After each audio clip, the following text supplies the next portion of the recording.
Hard hitting vlogs. Hello viewers, भाई आज के हमारे वीडियो का टॉपिक है कर्नाटक में सिर्फ एक कमजोरी से तय होगी हार जीत। कर्नाटक चुनाव में प्रचार का शोर थम चुका है। इस हाई वोल्टेज चुनाव में कांग्रेस और बीजेपी ने एक दूसरे पर दबाव बनाने के लिए जमकर माइंड गेम खेले, मगर एक और फैक्टर है जो इस चुनाव में बड़ी भूमिका निभाएगा। चुनाव प्रचार के दौरान दोनों दलों की एक एक बड़ी कमजोरी दिखी। यही कमजोरी इस चुनाव में एक्स फैक्टर बन सकती है। जो दल अपनी एक कमजोरी को अंत तक काबू कर लेगा, चुनावी लाभ उसी को मिलेगा। याद रहे कि कर्नाटक की 224 विधानसभा सीटों पर 10 मई को वोटिंग होनी और इसके नतीजे 3 दिन बाद आएंगे। दोस्तों, पहले चलते हैं कांग्रेस की तरफ। राज्य में कांग्रेस के लिए दुविधा कुछ अलग टाइप की है। अगर बीजेपी और जेडीएस के मुकाबले देखें तो कर्नाटक में कांग्रेस ही ऐसी पार्टी है जिसकी उपस्थिति पूरे राज्य में है। हर इलाके में कांग्रेस का अपना आधार है। यही वजह है कि कम सीटें पाने के बाद भी कांग्रेस का वोट परसेंट अधिक रहता है। 2018 में भी पार्टी को बीजेपी से लगभग 2% वोट अधिक मिले थे, लेकिन सीटें 26 कम थी। तब कांग्रेस को सभी क्षेत्रों में सीटें तो मिली, मगर कोई एक ऐसा क्षेत्र नहीं मिला जहां वह कुछ इस तरह क्लीन स्वीप कर सके जैसे जेडीएस ने मैसूर क्षेत्र में या बीजेपी ने कोस्टल इलाके में किया था। इस बार भी चुनाव प्रचार में कमोवेश वही स्थिति दिख रही है।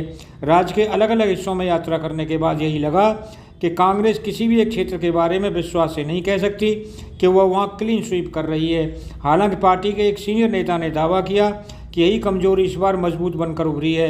उन्होंने कहा कि पार्टी अपनी पुरानी सीटें तो जीत ही रही है, कोस्टल एरिया में बीजेपी से और मैसूरू क्षेत्र में जेडीएस से बड़ी संख्या में सीटें छीन रही है।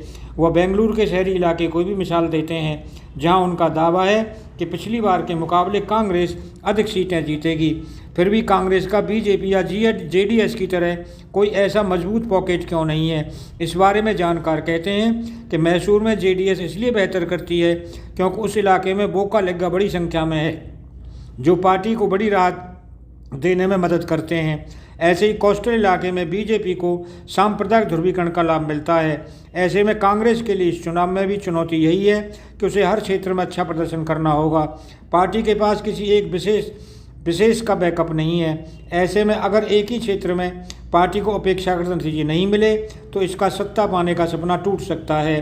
दोस्तों, वैसे कांग्रेस को इस बार मुंबई कर्नाटक क्षेत्र और सेंट्रल कर्नाटक में बेहतर प्रदर्शन करने की उम्मीद है, मगर करीब 17% तादाद वाले लिंगायत और लगभग 14% संख्या वाले बोकालेगा जिस तरह से किसी एक पार्टी को समर्पित वोटर हैं, कांग्रेस के पास ऐसा कोई समर्पित वोट बैंक नहीं है। मुस्लिमों का वोट बैंक कांग्रेस को मिलता तो है, लेकिन वह राज्य भर में बिखरा हुआ है। हालांकि पार्टी को ओबीसी, एससी, एसटी और ईसाई समुदायों का वोट पारंपरिक तौर पर मिलता रहा है। इसी वजह से वह राज्य की लगभग हर सीट पर कमोवेश रेस में बनी रहती है। यह उसका प्लस पॉइंट है। लेकिन इस पूरे समीकरण का लाभ इस बार कांग्रेस को मिलेगा या बिखरे वोटों वाली कमजोरी के चलते वो जादुई नंबर से दूर रह जाएगी, ये तो 13 मई को ही पता चल पाएगा। दोस्तों, अब आते हैं बीजेपी की तरफ। बीजेपी के लिए इस चुनाव में नए नेतृत्व की दुविधा है। मुख्यमंत्री बोम्मई पार्टी का चेहरा जरूर हैं और पार्टी ने संकेत भी दिया कि अगर बीजेपी सत्ता में वापस आती है तो वही मुख्यमंत्री रहेंगे, लेकिन इसके पीछे बड़ा फैक्टर उसका लिंगायत समुदाय से आना है। पार्टी के लिए कड़वी सच्चाई है कि अभी भी 80 साल के बीएस येदियुरप्पा उसके सबसे बड़े नेता बने हुए हैं। पार्टी ने चुनाव प्रचार की शुरुआत में नए नेतृत्व की बदौलत चुनावी जंग लड़ने की कोशिश तो जरूर की, लेकिन जैसे जैसे मतदान की तारीख नज़दीक आती गई, येदियुरप्पा पर पार्टी की निर्भरता बढ़ती गई। कहा तो ये भी गया कि बाद में टिकट वितरण तक में येदियुरप्पा की ही चली। इसी कारण बीजेपी की नई और पुरानी पीढ़ी के बीच विभाजन भी दिखा और इसे लेकर सार्वजनिक बयानबाजी भी हुई। दोस्तों, दरअसल पार्टी के मुख्य रणनीतिकार और सीनियर नेता BL संतोष ने कर्नाटक में CT रवि, तेजस्वी सूर्या जैसे अपेक्षाकृत नए चेहरों को सामने लाने की कोशिश की। यहाँ तक कह दिया गया कि अगर बीजेपी जीती तो CT रवि CM पद के उम्मीदवार हो सकते हैं।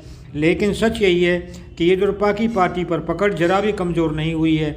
जगदीश शेट्टार जैसे कद्दावर लिंगायत नेता के पार्टी छोड़ने से चिंता और बढ़ गई थी। अगर 2018 का चुनाव परिणाम देखें तो बीजेपी ने सभी समुदायों का अधिकतम वोट लिया था। पार्टी इस बार बोकालेगा वोट में मुनासिब हिस्सेदारी की उम्मीद नहीं कर रही है। दिक्कत ये भी है कि जैसे येदियुरप्पा लिंगायत समुदाय के सबसे बड़े नेता हैं, कांग्रेस के पास, बीजेपी के पास दूसरे समुदाय से जुड़े उतने प्रभावशाली नेता नहीं है। यही वजह है कि अंत में आकर बीजेपी को नरेंद्र मोदी के एकाकी प्रयास पर ही निर्भर रहना पड़ा।